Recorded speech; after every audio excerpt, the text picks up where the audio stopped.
Good evening, everyone, and it's my pleasure to welcome you to the National Security College at the Australian National University this evening. I'll begin tonight, as is traditional at the ANU, by paying my respects to the Ngunnawal people and their elders past, present and emerging, on whose traditional lands we are meeting this evening. The National Security College is a unique joint venture between the Commonwealth Government and the ANU. And we take an approach to national security which attempts to bridge the worlds of academia and policy making, and also that treats security in a very inclusive way. So it's more than just military matters. So you can imagine that we are quite thrilled to be launching in Canberra a report that ticks both of those boxes this evening by our good friend and colleague from the Perth USAsia Centre, Dr. Geoffrey Wilson. The report is Adapting Australia to an Era of Geoeconomic Competition. So the way that we will hold our proceedings this evening is we will hear first from Dr. Wilson an overview of his report, followed by a reply from Professor Anthea Roberts, an ANU professor who I'll introduce in due course, followed by an opportunity for Q&A with the audience. So if you've got questions, keep them in mind and we will get to them in the second half of the proceedings this evening. I should also note that we are holding this event in COVID times, so please do observe the social distancing rules that are set out for you quite markedly, with the seat notices there for you as well. But now it is my pleasure to introduce Dr. Geoffrey Wilson from the Perth USAsia Centre. I should also acknowledge Professor Gordon Flake, the founding CEO of the Perth USAsia Centre, who's with us this evening as well. Dr. Geoffrey Wilson is the Research Director at the Perth USAsia Centre and an expert on all matters geoeconomic, and in particular on the regional trade dynamics of the Indo-Pacific. So there is no better person to be overviewing this report, since you wrote it, but also on this particular topic. We are very privileged to hear from you this evening, Dr. Wilson.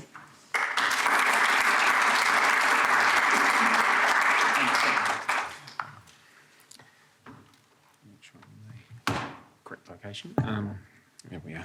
Look, thanks so much for the that should be right.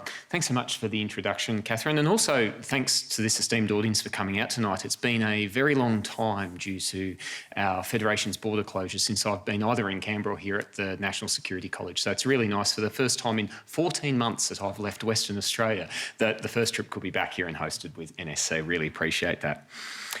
It's my pleasure tonight to officially, not just Canberra, but nationally launch the Perth USAsia Centre's newest policy report entitled Adapting Australia to an Era of Geoeconomic Competition.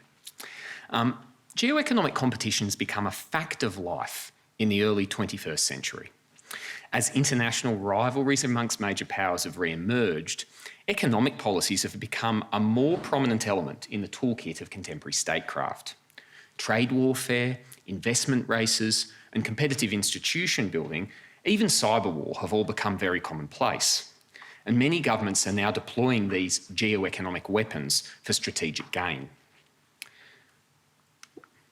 What our report does is it attempts to locate Australia within this new domain of global competition.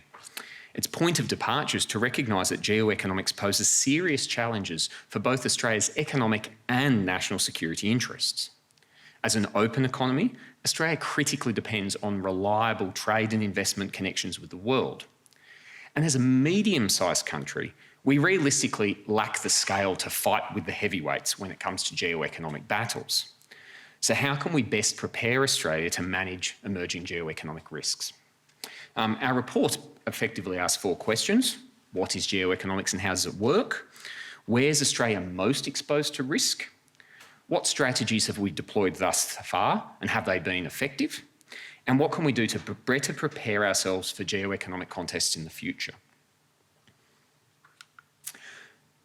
This geoeconomics is very significant for Australia because our region, the Indo-Pacific, is the global epicentre of geoeconomic competition. As great power competition has re-emerged, governments have turned to using economic instruments to prosecute their rivalries. We've seen trade warfare, especially but not only by the Trump administration in the US, deployed to coerce rivals and friends. Infrastructure races have followed in the wake of China's $1 trillion Belt and Road Initiative, where governments have used infrastructure spending to build economic spheres of influence. Even multilateral diplomacy has become competitive, with dualling proposals for international institutions, such as the mega-regional TPP and RCEP free trade agreements.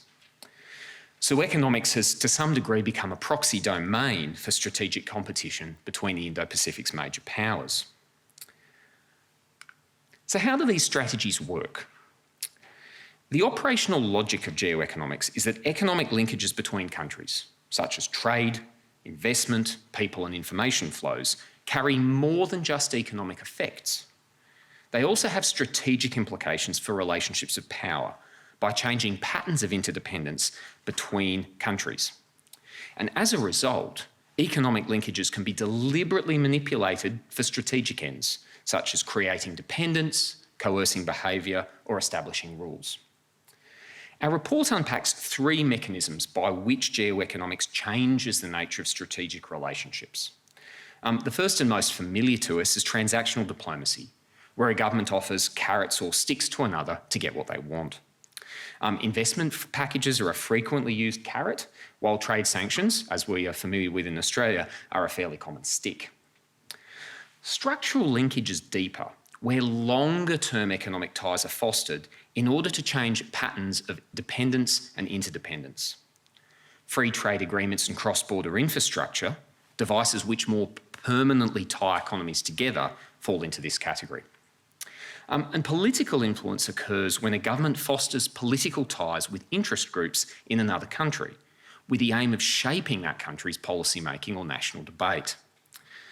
The recent debates we've had in Australia about the effects of foreign influence on our policy-making is a familiar example to us here.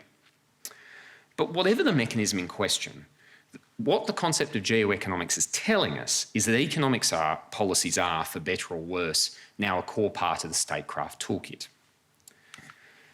Unfortunately, Australia is not especially tooled up for the types of geoeconomics that we're being exposed to.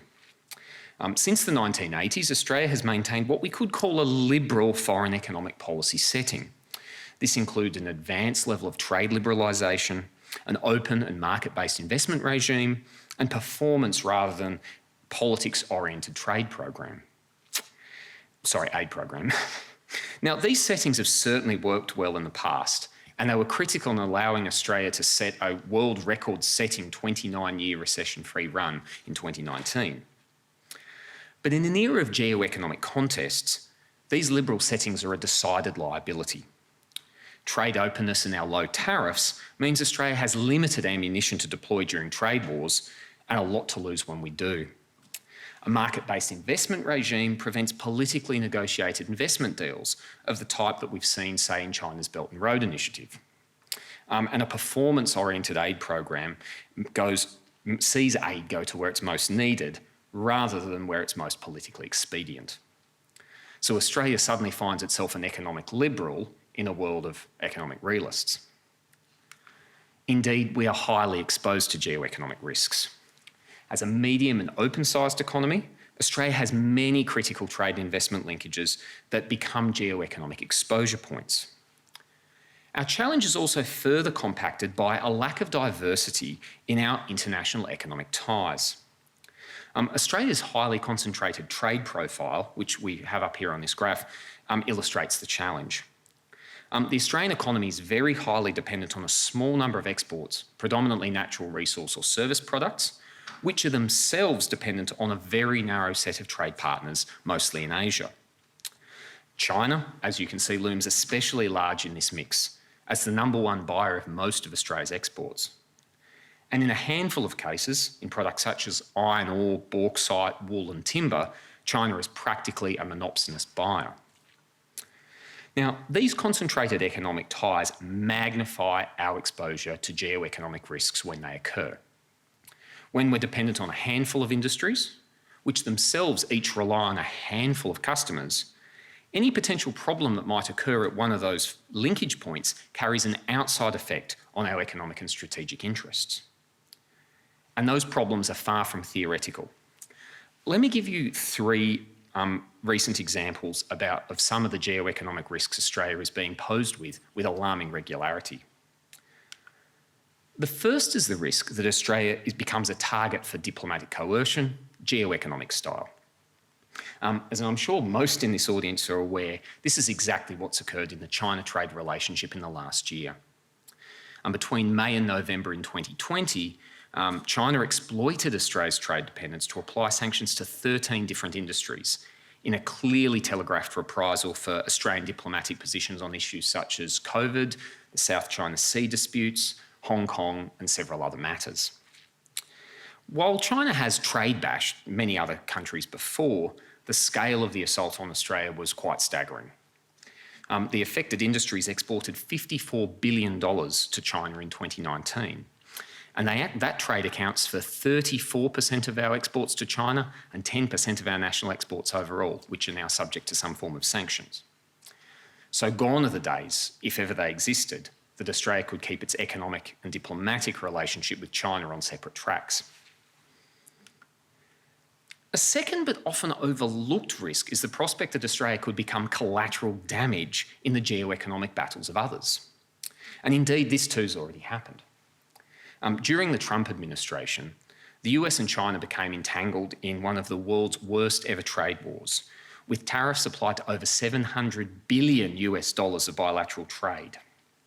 Now, the Australian government, with, you may remember, the help of Greg Norman, was able to secure a national security exemption from the US that moved us out of Trump's direct line of tariff fire. However, we have still suffered economic consequences. As this value chain map from our report shows here, the ultimate destination for many of Australia's resource exports is actually the United States market, embodied in steel and aluminium and their products that are made in China between us and the final destination. So a US tariff on $35 billion of Chinese manufacturing products in the bottom right corner actually flows all the way back down the value chain and becomes an indirect tariff on $57 billion of Australian iron ore, coal and bauxite exports to China. Even when we're an innocent bystander, geoeconomic battles are likely to cost us. A third risk is that Australia could also be drawn into broader contests, particularly within our region, when conducting our own diplomacy. We discuss a number of different examples in the report, but perhaps the most pertinent is Australia's response to China's Belt and Road Initiative. As our map shows, China's BRI has dispersed $250 billion of financing and contracts in the Indo-Pacific region since it was launched in 2014. But it's in the Pacific Islands that Australia's been most concerned. Risks have been identified regarding debt sustainability, the threat of possible dual-use infrastructure, and several cybersecurity risks affecting China-backed data centres and undersea internet cables in the Pacific. The Australian government responded with its Pacific Step-Up program of 2017, which has since directed support to several infrastructure projects in the Pacific that were designed in order to displace these competing Chinese proposals. While arguably warranted, the Pacific Step-Up does pose its own political complications. It has geopoliticised Australia's aid program, which up until this point had hitherto emphasised developmental outcomes as its primary objective. It also means that Australia is now engaged in direct competition with China's BRI in the Pacific, which becomes a clear political liability when managing bilateral ties with our top trade partner. So, with geoeconomic risks a real and present danger, what can Australia better do to manage this landscape? We argue that a business-as-usual approach won't work. Our liberal policy settings were mostly put in place over 3 decades ago, when economic cooperation rather than conflict was the global norm. So unless we make changes now, geoeconomic conflicts will leave Australia dangerously exposed to political risks. To begin the policy reform discussion, our report concludes by laying out 5 principles that can productively inform new geoeconomics-ready approaches. While these aren't necessarily an exhaustive list, they map out the art of a practical for how a medium-sized open economy like Australia can effectively respond to geoeconomics. First and foremost is to build more diversity into our trade and investment ties. If concentration magnifies risk, diversity builds resilience. And having a broader range of both sectors and partners in the mix will minimise the impact of shocks when they occur. We also need to invest in defensive capabilities. As 2020 painfully revealed, Australia has been and will be subject to economic coercion. We need to develop both domestic and international strategies to manage the costs of this coercion when it occurs again. However, we should also get on the front foot. Australia may not have the resources of a great power like the US or China, but we are the world's 13th largest economy and we're the 6th largest in the Indo-Pacific. And as the Pacific Step-Up program shows, Australia certainly has geoeconomic levers that can be pulled. Perhaps our greatest assets, our ability to build international institutions, like the Trans-Pacific Partnership, that can shape the global economic order in favourable ways. But to build these institutions, we need to work with friends. International coalitions are a force multiplier, and our best diplomatic results have typically come when working with others. Given the nature of great power rivalries today, it's likely these coalitions will in the future be minilateral rather than multilateral, composed of like-minded friends that share our interest in a rules-based economic order.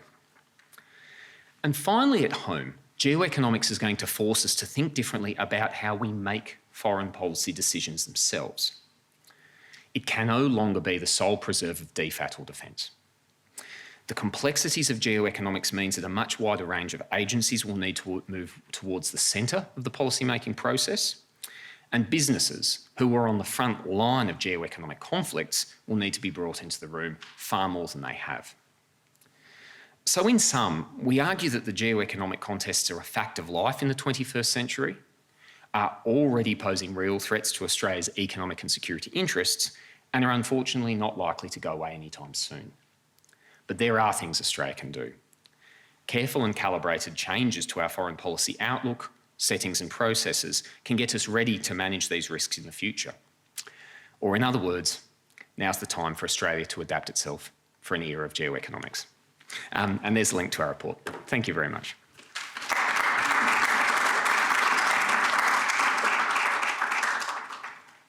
Thank you, Dr. Wilson. It's now my pleasure to invite up to give a replying remark Professor Anthea Roberts. Professor Anthea Roberts is a professor here at the ANU, is a global expert on international public law, international economic law, international comparative law and the effects of geopolitical change on global governance. Was named 2019's leading international law scholar and domestic Australian law scholar as well, but most relevantly for our present purposes, leads the Geoeconomic Working Group at the ANU, which is, again, like the college, like the National Security College, really bridging academia and policy making. So it's my great privilege to welcome Anthea to provide a reply.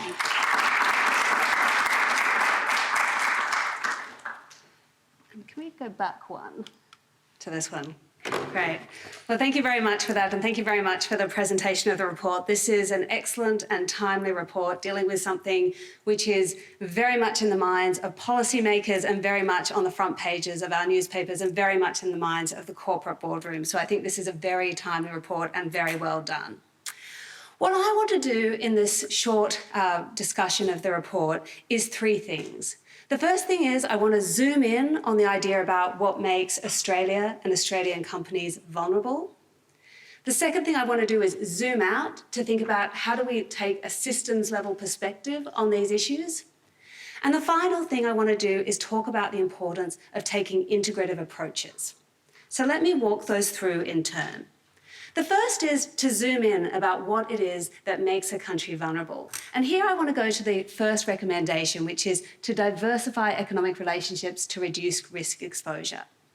So one of the things that the report does very well is it identifies where we have strong exports that are very concentrated and how this provides risk. Now, it is true that if you have strong exports that are very concentrated, that does contribute towards risk. But I think it's also important that we actually bury down into those particular different sectors to think about the number of things that you need together in order for that risk to actually be substantial in your particular area. So concentration is absolutely one of the things that you should be thinking about. But another thing that you should be thinking about is whether or not the other party actually has a dependence on you. There are some things like iron ore where Australia has a very concentrated sale to China, but they are much less vulnerable because China is very dependent on those sales coming from us because they're not able to diversify in terms of where they buy these sorts of materials from. So first we look at concentration, then we look at relative levels of dependence on both sides of the equation. The next thing I think that we look at is whether or not we have alternative buyers in a particular market. Because we know in some of these areas, even if we have concentration, we may be able to shift those products to other markets. And sometimes we can find ready and willing and able buyers, and sometimes we can't. And that will differ depending on what it is. We may, in time, be able to find buyers for our coal in a way that, in a very short way, we cannot find buyers for our crayfish. And that leads me to a third thing as we start to pass these different sectors, which is about choke points. Some of the researchers we have here are looking at really interesting examples of where, for example, China has used geoeconomic strategies to sort of choke some of the tourism that was going into South Korea, for example. And in 1 year, they were able to reduce that from 8 million down to 4 million. The reason that they weren't able to reduce it from 8 million down to 0 is that 4 million was done through tour operators and 4 million was done directly to customers, to consumers. And it turns out when you have tour operators, they act as a leverage point that you can put pressure on, and that makes them much, much easier to kind of turn off the tap than doing it at a retail level with every consumer. And so I think this is a wonderful example about how when we start to sort of do this sector by sector, we can start to sort of go in a much more granular way about where it is concentration is, first of all, that creates our risk, but secondly, where it is that we may have greater risk or less risk. And that is also going to be very important when we think about what sort of capacities we want to be addressing those risks. Some of them, we think about adaptive capacity, and adaptive very much in the title. Sometimes you want to take preventative measures. Sometimes if you can actually, in a market, find alternative buyers, you can take adaptive measures after the fact without an enormous amount of cost. And sometimes you want to take transformative measures. And I think one of the other things that really is striking from the list of areas that we have great concentration is just how many of them are not in high tech or science-related fields. And so one of the questions that we have in the longer term is not just how do we protect the economy that we have now, but how do we transform the economy to be what we want it to be in the future? And this time question is something that is very often raised by Professor Rory Medcalf, and I think is a really interesting part of this. So I think that this report gives us a wonderful basis for zooming in that kind of way. So now forgive me as I zoom out. So what I want to do when I think about zooming out is to sort of say that we need to start analysing these issues on a systems level.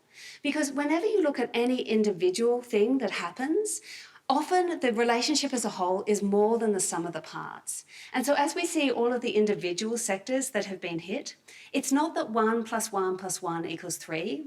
In this case, it's 1 + 1 + 1 might equal 10. And that's because in a complex relationship, you can actually have feedback loops that build on each other in sort of sometimes almost exponential ways. And you can have phase changes in relationships. We know this when we think about the difference between going up 1 degree at a time in temperature, and yet at some point, water boils over or water freezes. And I think part of what we've seen in the Australia-China relationship is many incremental 1 degree, 1 degree, 1 degree, actually getting to a point where you could either think that the relationship in 2020 boiled over, or that some of it has gone into the freezer, as Rory likes to say sometimes. But once we start to take that more systems level analysis, then we need to realise that the geoeconomic competition is an incredibly important part of that, but it's part of multiple other trends that are happening. So let me just identify 2 that I think are really important. The first is that the security approach as a qualification on the neoliberal trade agenda is an extremely important pushback against some of the neoliberal ideology that we saw in the last 3 decades. But it's not the only pushback that is happening. And so part of the work that we're doing here is to map multiple areas of pushback, be they left-wing populism because there is a concern that too much has gone to the rich, be they concerns about corporate power because of the level of concentration to certain corporations, be they right-wing populism that's concerned about manufacturing having gone offshore or immigration coming onshore, or be they sustainability, which is how we kind of ended up in the kind of environmental mess that we have ended up in. I think policymaking in the next generation will often depend on where you actually have overlaps between, for example, geoeconomics and protectionism, or geoeconomics and environmental issues. And so one of the things we need to start mapping are these different policy drivers which are all challenging the traditional neoliberal economic consensus, but often pull us in different directions and may support different policies and different kinds of alliances. So I think that's really important work to do. And once you take that multi-issue approach, you also need to take a multi-perspective analysis. Imagine we take this report, which does the geoeconomic consideration from an Australian perspective, and we now do this report from the perspective of a geoeconomic report from China's perspective, and from America's perspective, and from Singapore's perspective, to just take 3 examples. What we can start to see from those different perspectives is that your concerns and your overlap of some of these areas may look very different. And it may be that some of the sectors, for example, that China is targeting with us, maybe because they want to retaliate in certain ways, but they may also be because of their own protectionist concerns, their own concerns to want to diversify some of their industries, to prop up some of their industries. So I think once we start to take these sort of multi-issue and multi-perspective approaches, it makes things much more complex. But I think it will give us some sort of a guidance to how we think about policy making going forward. And that's what leads me to my 3rd point, which is integrative approaches. What we have seen, I think, in the last few decades and longer, is we have seen an approach that says the way to understand things is to simplify and silo. We create economics departments, we create political science departments, we create people that do computing. And we do the same at a government department level as well.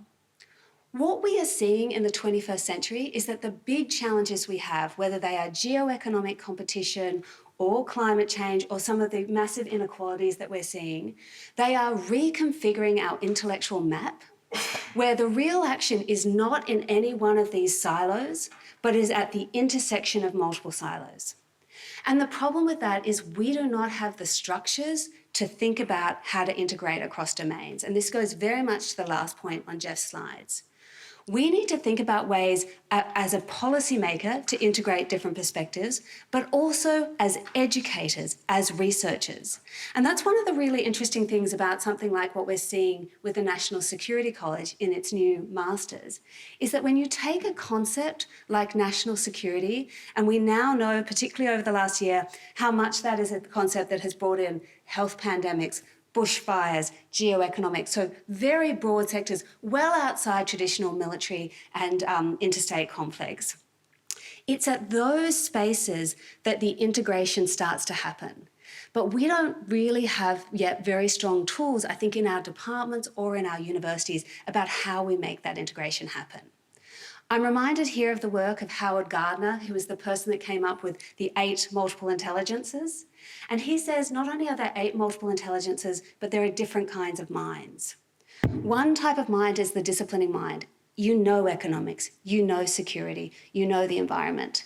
We have those minds. What we don't have is the synthesizing mind. People and processes and educational opportunities and government departments that help to synthesize and bring them together. And that's what I think we need for 21st century risks. And that is something that this report is pushing us towards doing. Thank you.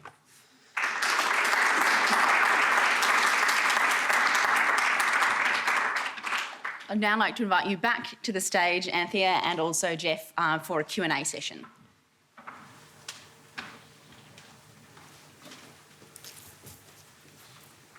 Perfect.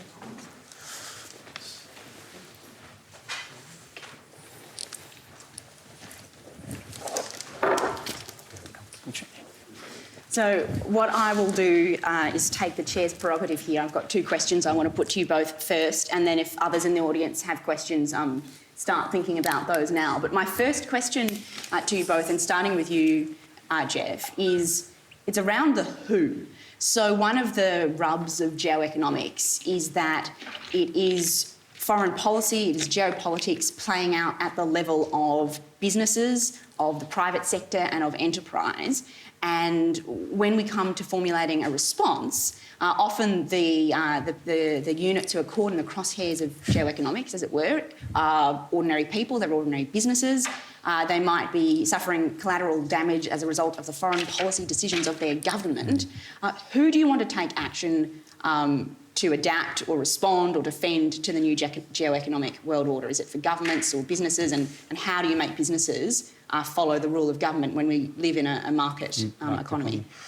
I think this is one of the almost pernicious aspects of adapting to geoeconomic competition, is if you face a traditional security threat, your toolkit is your military. If you face a non-traditional security threat, it might be aid agencies, it might be, we've seen in past, disaster relief activities, even health pandemics and that kind of thing. When it comes to geoeconomics, the businesses are the frontline troops, for better or worse. They often don't know they are, they don't want to be, they would like this to all go away. That's sometimes resentful. But they're also, particularly in systems like Australia's political economic system, outside of the realm of government. And, you know, as we've seen in some of the debates over what's happened with China trade last year, quite capable of having an independent voice on these issues that may not share the government's view of a security risk assessment, for example. This is also important because different countries have a different set of government-business relations that are able to manage that. Certainly one of the reasons China's able to launch something like the Belt and Road Initiative that no one else could do is not its fiscal reserves to do so, but the presence of large state-owned enterprises in the construction, steel, aerospace sectors who can, as state-owned enterprises, be ordered to build a bridge in Indonesia. If the Australian government would love if we could do that with our construction companies, please go and do it. Now, but China's certainly not, that's a very pertinent example, but it's not the only country that has those toolkits. So partially when we say that Australia's not tooled up, one of the tools that we don't lack are government-business relationships that actually allow that discussion to go along. It is a function of our liberal settings, they've worked well, but now we find ourselves in a situation where a number of businesses in those 13 industries have carried the cost for Australian foreign policy this year and rightly have questions to ask as to, well, how are we in Australia going to distribute that cost? Why weren't we in the room when decisions were made that led to it? So I think one of the tooling ups we have to do is rethink what the state market relationship's going to look like when these things continue to happen in the future. And are we ready for that conversation? I imagine if I'm a business sitting somewhere, as people in Canberra merrily talk about kind of recasting state market relations, I might be feeling a little bit uncomfortable. Well, how do you bring business into that conversation? Are they already there after 2020? After 2020, they're already there. It's not always a pleasant conversation after 2020 either. And I think this is something that's new. It's also something with some of the trade issues we've had in the last 12 months that happened as a result of a crisis. It wasn't happening, something bad happened, and suddenly we have to get in the room and deal with it. So when we talk about, coming up with defensive mechanisms to deal with geoeconomics, that fundamentally means having those conversations before there's a crisis, before something's on fire, where you can actually work some of those things out. And to pick up on some of the kinds of resilience that we're talking about, do things preemptively so when these things happen, that relationship's established. You don't have to. There was certainly some instances where early in the year when barley was sanctioned, everyone was going, can we get a list of all the barley farmers? Because no one knew who they were. And we were involved in ringing around to farmers in Kellerberrin in Western Australia. Do you sell barley to China? This is just some of the, one of the defensive capabilities is doing that homework and understanding where the risks are. Not necessarily doing anything about them necessarily, but having the relationship and the information at hand so you're ready to move much faster when it does happen. Anthony, I want to bring you in here and ask you a slightly different question, which is we are accepting that we live in a new geoeconomic world order. We are accepting that in some sense the neoliberalism that has guided Australia is no longer entirely fit for purpose. To what extent should Australia accept this as the new normal and adapt by developing its own geoeconomic toolkit versus what value is there and what vestiges of that neoliberal free and open order can we save, and should we be pushing back against those who are, turning to a more geoeconomic centred toolkit to achieve their national and foreign policy objectives?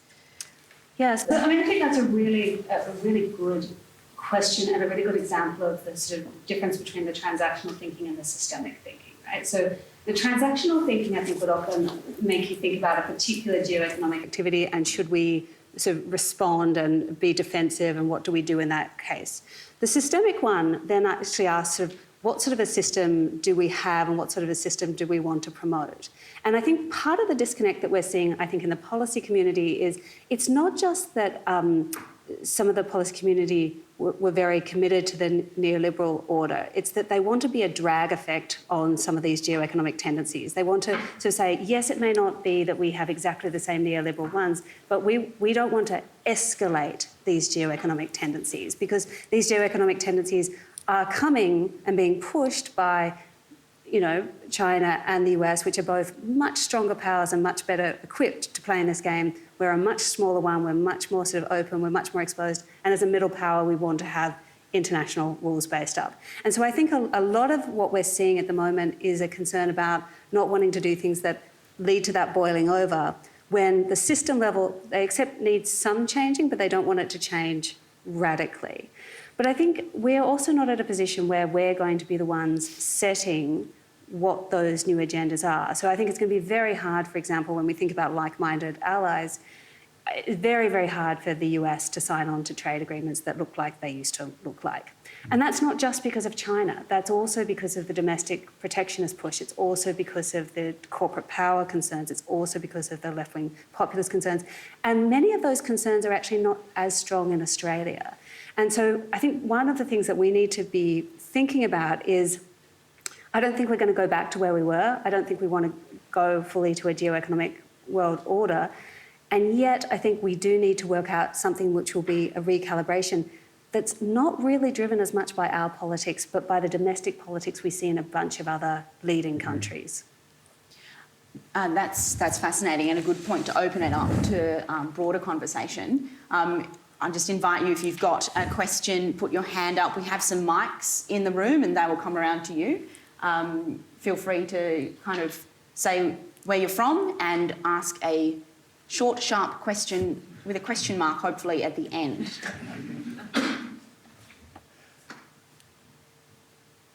One in the middle.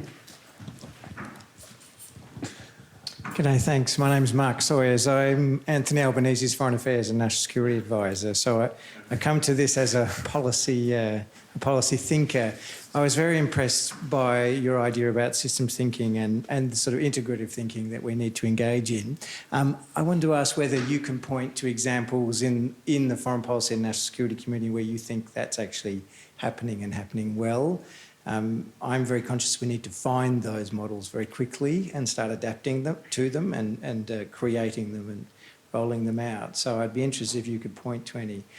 Just as an aside, as a student of public administration in the dim distant past, I can also point to another area of pushback in the sort of neoliberal kind of thinking about governance. And in the public policy literature, of course, there's a strong focus now on collaborative governance. So, you know, if we're looking for theoretical ideas, that's a nice place to look as well. But anyway, thank you. Yeah.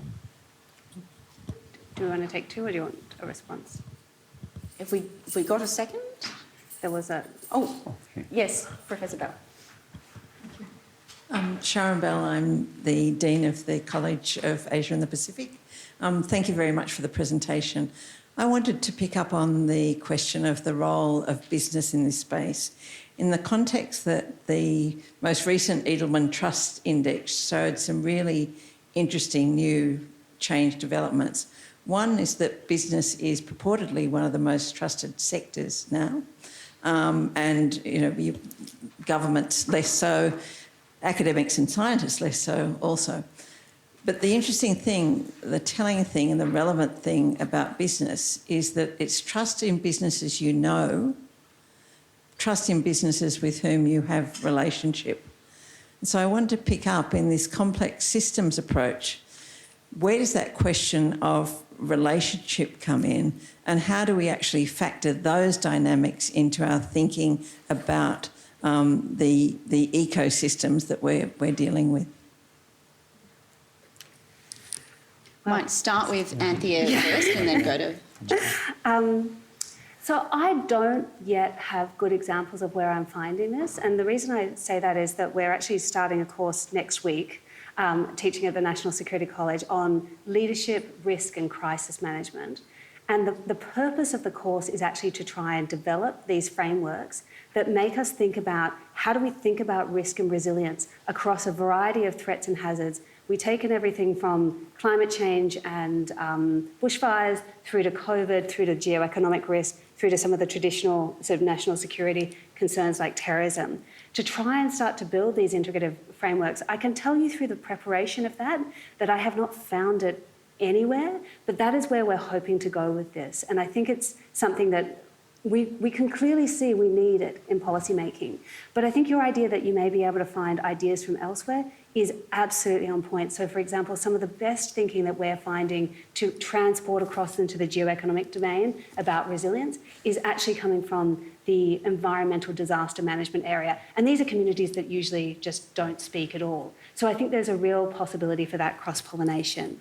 On your one, I mean, I think it's such a beautiful point because the difference about going to the systems level to the ecosystem is relationality and interaction is an enormous part of it, as are unintended consequences from things that are connecting or things that are breaking apart. And I think we're seeing a lot of shifts in those relationships at the moment. So there may be a lot of trust in certain businesses, but I think there's become heightened distrust of some of our social media businesses. I also think that the kind of relationships that we have between state and market are not just different between different countries. So traditionally people think of, state and market being more separated in our economies, more together in the Chinese economy. What I'm clearly seeing at the moment is that those state-market relationships are changing in quite fundamental ways. And I think that the level of distrust you had from Silicon Valley a decade ago towards DC compared to the sidling up and lobbying that we're seeing now sort of tells you that these relationships are really adapting and that we need to have that sort of an adaptive approach. So I think to go back to your broader policy making, the reason I like adapting in the title is we think of this as a broader idea of adaptive governance because of how uncertain and unpredictable the world is with all of these interconnections and relationships. Some really interesting questions there. Just on the relationship side, I think to narrow it down to Australia here, one of Australia's challenges, a particular ideology about what a government-business relationship should look like for some time. This kind of came with new public management in the 1980s. I'm sure many who've been in the Commonwealth Public Service, particularly of maybe a slightly older generation, remember the Yellow Pages theory of government. If you can buy it in the Yellow Pages, government doesn't do it. And also notions of the regulatory state is that the state's role in the economy is to sit as a rule-making arbiter and you leave the market to that. Indeed, when government had relationships with businesses that were denser than here are the rule, we've drawn out the borders and you guys play inside, that then put you at risk of regulatory capture. You could have rent seeking around getting access to grants or all kinds of things. And there's certainly a generation of Commonwealth public servants who are raised to make rules for business, don't actually talk to any of them because it's a risk when you do, that you're intervening in a market and best you could pick a loser, at worst you could be subject to regulatory capture. That ideology is much more prominent in Australia than it is in most other countries. China, this is equally true of Japan, it's equally true of Indonesia, it's equally true of the United States and Europe. And so when Australia goes into these situations, we have a set of settings that achieved certain goals and weren't necessarily ineffective at what they were trying to achieve, but they're not fit for purpose for some of the challenges we see when others have that relationship. They don't have ideologies that governments should steer clear of business on a day-to-day basis. So I think that's part of the challenge, and it's why this will be a hard adaptation for Australia, because it runs up against previous ideologies of what the role of the state in the economy should be. Mark, just on your example about where do we do this, I actually think this kind of thing is probably the norm for a lot of Australian policy making, and it partially reflects foreign policy as being a rarefied space that's kind of been separated, but also that things have changed when we're in a competition setting rather than a cooperation setting.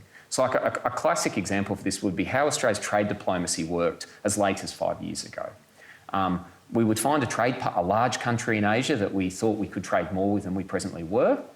DFAT Trade Division would go around industry and say, who's selling to Indonesia or China? What things have tariffs on them you would like us to get down? What stuff aren't you selling that you'd like us to sell more of? They do workshops and roadshows. Come out to Perth and they'd do one here with us in Perth. They get a big list. That would be called your offensive demands. You'd go to your negotiations and through 34 rounds of negotiation, you would do yours. The other side would do theirs. We'd hammer it down. And then once it was all done, we'd sign an FTA and go back to business and say, you asked for 10 things and we got 5 of them. The problem with this is that it was a very arm's length relationship, and it was almost transactional in the communication style. Tell us what you want, we'll go out and get it for you and bring you back as much as we can. The kind of relationships we're talking about here require a huge level of density, understanding, and to integrate my answer to the previous question, actually collapsing that relationship as how foreign economic policy works. It's when we're not the hunter-gatherer going and killing a boar and bringing it back for our business sector. And so I think after 20 or 30 years of that being what trade policy meant to Australia, having to change into this more defensive mode and deal with oh God, Bali's been hit, what do we do now? It's a real cultural change for the way that space operates, but I don't think it's necessarily against how we can do things in other sectors, but it does require stepwise thinking in, well, and the same is true of investment, the same is true of institution building, the same is true of cybersecurity, right? All of these things are asking us to think about the modality of government differently to what we were used to and worked well. Quick riposte from Anthea. Yeah, so I was just going to pick up on one bit, which is when we're in a sort of a cooperative frame versus when we're in a competitive frame. I think one of the things I get from some of the systems thinking is that quite often you're cooperative and you're competitive, but at different levels of the analysis. So the easiest way to think about this is with sports teams. You compete with somebody else to get onto the sports team, but then when you're on the sports team, you cooperate with each other so you can compete with other sports teams. But those sports teams that are all in basketball effectively are cooperating with each other so that they get more money goes to basketball than to soccer. And so quite often you compete at one level you cooperate at one level to compete at another level and vice versa. And I think that's part of what's going on here. And I think Biden will help us a bit more with that, because we're going to be seeing sort of competition happening within countries, then cooperation together to compete against other countries, but then those countries having to cooperate together on things like environmental challenges. And I think one of the concerns here, when you start to separate these out, is that you may have certain interests that you want to do more aggressively in one domain that may really undercut you in another domain. And I don't know quite how we resolve those tensions, I don't think we do, but having a very conscious structure to talk about these multi-level games I think is helpful. We've got time for one more round of questions, so if anyone else has something they'd like to throw into the mix. Professor Flake, and then one more over here. So I'm really taken by your sports analogy, and I want to kind of ask Jeff's opinion on this, right? Because if you're a liberal international trade purist, you don't believe in teams, right? You believe in most favored nation for everybody. Everybody's their thing. So I'm kind of curious, would you respond to that analogy in the context of what you said at the outset, that we're in an environment where we've got a toolkit that's set up for a liberal era when people are moving into a more competitive era? And in particular, I'm interested in what are the teams that Australia is being asked to join, and should we join them? Thanks, Gordon. And Anthony, you may have a view on my response here. I think you're right that the purpose of a liberal era in the global economy, roughly from the end of the Cold War till quite recently, the purpose was to get rid of teams. The World Trade Organization expands from a small group of Western countries, which is what it starts at, to be 183 members now. Like everyone's in it. We're supposedly all on the same footing. And so very much the point of that was to try and eliminate multi-level competition as it happened. And we see this with the whole global economic architecture. You name an economic issue, there's a global institution in Geneva that supposedly works on it, which is we're all one team.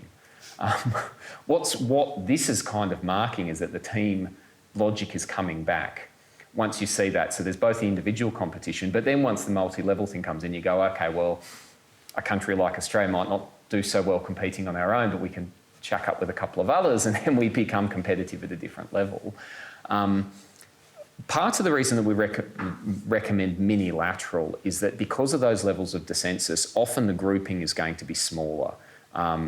The utter stasis and paralysis in the World Trade Organisation in the last decade is a function of its 183 members, who range from the very large to the very small, the very underdeveloped to the very wealthy, and a whole range of things in between. And establishing consensus in that group is not going to work, given that once we have this overlay. But something like the World Trade Organisation has the single undertaking. Nothing is agreed until 183 agree. And so for 20 years, nothing has been agreed. When we say that, we need to think about what those coalitions of friends are. I think for Australia, part of our muscle memory response has been to go to the US. Then Trump came along and he was the worst at doing all of this, using trade wars to punish everyone. And we went, oh, well, what do? We kind of waited and got Greg Norman to get the phone number. Once that was over with, now Biden's back, we'll go back to the US. But this really is an opportunity to not just diversify trade, but actually diversify who you think your partners are. Depending on what the issue is, it could be different.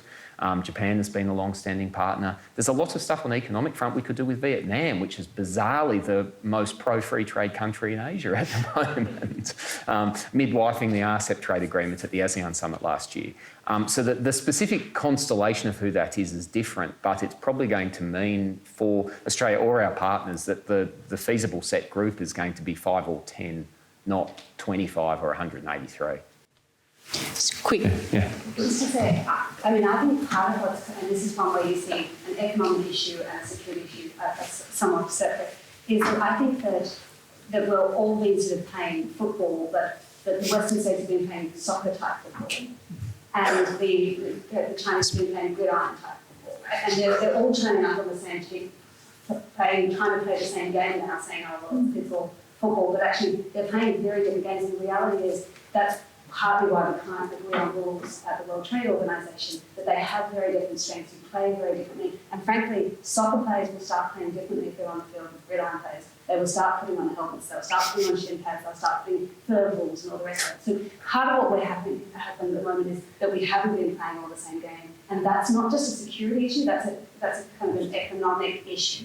But also, if you do want to then have, say, with everybody over here on the field, play with me, we're going to play soccer, and you guys play gridiron over there, that kind of works on some things when you think about like 5G, right? Where you do want to be with your like-minded, but on many trade issues, part of the whole point is that you don't want to be with your like-minded because you want to be complementary to each other. And so some of the logic that allows us to come together in some of the security fields doesn't give us the economic logic to come together in the trade area, and that's, I don't have an answer to that, but that's part of the concern. It's a sign of the times that you come to the National Security College for a talk about economics and leave with a wealth of sporting metaphors. We pushed that metaphor just then, didn't we? Yeah. We've got one final question over here. Hi, my name's Laurie Phillips. I work at DFAT. I have a bit more of a niche question. I work in the aid program. I've been working on the Middle East aid program, but also in Southeast Asia and in China. I'm interested in the way that you describe the pressures on our aid program as it's being moved from results-based, needs-based to more politically expedient. Do you think this is actually a positive development in the current environment of geoeconomic competition? I'm just wondering if you can unpack that a little bit, because noting in my experience, the actual results-based and effectiveness-based aspect of our aid program is actually a comparative advantage compared to, say, some other competitors like Belt and Road Initiative and things such as that. I want to give Jeff the final word. So, Anthea, do you want to... Okay. Oh, this one's all yours. There's a long-standing debate in aid policy about whether good governance aid policies that are, use yardsticks of performance and effectiveness genuinely live up to that. And any aid professional's got a diary full of war stories about the project that was supposed to go a certain way until a political dynamic meant something had to get, some barnacle got cobbled onto it. But the general principle that, a country gives aid for its development outcomes in terms of programming, priority, that's the goal, and then when politics gets in the way, that becomes exceptions to a rule. Geoeconomics fundamentally changes that. The politics becomes the rule. And we certainly see this in the way a country like China, Japan, others in the region that use aid have always had a more strategic view of that. It's always been targeted at countries that they are attempting to achieve political goals from, far more than ours. We probably had one of the most performance-oriented aid programs of many countries, certainly in the OECD. And what we see is, while we maintain that, there are a lot of arguments for it. In the environment we find ourselves, well, if you're waiting for the business case for a particular piece of critical infrastructure in a particularly important country where there is a particularly worrisome alternate option on the table, if you're waiting for that to make a commerciality business case, and what happens when it doesn't stack up? Do you go, well, yeah, okay, but we could do rural infrastructure building dikes for local rice paddies or something instead, because the cost-benefit analysis says that's the best thing to improve incomes in that country. That, if you are a purist about that principle, you effectively lose that race. I think the challenge for me, and a lot of that, the implications of that worry me, that you then end up becoming institutional isomorphism. We become like that which we're concerned about, that which we criticise. But it is a spectrum, neither exist in pure form. And I think as we have to sort of digest some of those issues, those questions have been raised by what Australia has done through the Pacific Step Up. It will continue to happen as that moves across the rest of the development assistance program outside the Pacific. What we need to do is keep our eyes open to the fact that there is a trade-off there and genuinely weigh those costs rather than lurching from one extreme to another with consequences for the genuine human benefit that the aid program is offering that can't get lost in the wash. Thank you. I will now invite Professor Rory Medcalf, who's the head of the National Security College, to provide the concluding remarks for this evening. Look, thank you, Catherine, and I'm going to keep this really short and sweet. This was, I think, a really dynamic and illuminating conversation, and I think we've had an hour. We could have gone on, but I encourage you all to read closely the report, and I believe the report is available online, Jeff. So read closely the report that Jeff Wilson has authored. I guess my own reflections on this are that I recall quite recently in December, I was with in a sort of a Chatham House discussion with a lot of leading Australian policy commentators, and we were sort of grappling with the question, how did we do? How did Australia do in 2020? And I actually thought it was the wrong question. I think the right question, and it's the right question right now, is how are we preparing? Because a lot of the issues that Jeff's report has really explored, and I think that the discussion with Anthea has really unpacked, are about how Australia or other countries are preparing for a much more disrupted future where those boundaries have broken down between security and economics, where geoeconomics is going to remain a lever of influence, a lever of statecraft. And I think, Jeff, to look at your report, you've identified quite admirably a toolkit that we need for that national preparation. And I know, sort of speaking earlier today with Professor Gordon Flake, the head of your centre, the USAsia Centre in Perth, that it's this moment of opportunity for Australian governments that is absolutely crucial. It's how we use the shock of COVID, the Chinese coercion and, of course, climate as well, to really start revisiting the nature of our economy, the way we really build collaborative policy making, integrating business into a national response. I think that's the crucial question that I hope this evening's conversation has really driven forward for us all, and for, I hope, government policymakers and perhaps those in opposition as well who are listening. So look, thank you. I want to again thank Professor Bell, Professor Sharon Bell, the Dean of the College of Asia and Pacific here at ANU, for being with us here tonight as well, reflecting, I think, high-level support from ANU for what we're trying to do. This is an example of the work the National Security College does to really drive that inclusive national conversation. We're very happy to partner with an institution from the other side. Thanks for making the journey over from Perth, but the Perth USAsia Centre does fantastic work on Indo-Pacific security, geoeconomics, diplomacy and the lot. We're very proud to partner with you because I think the challenges Australia faces clearly need that inclusive national response.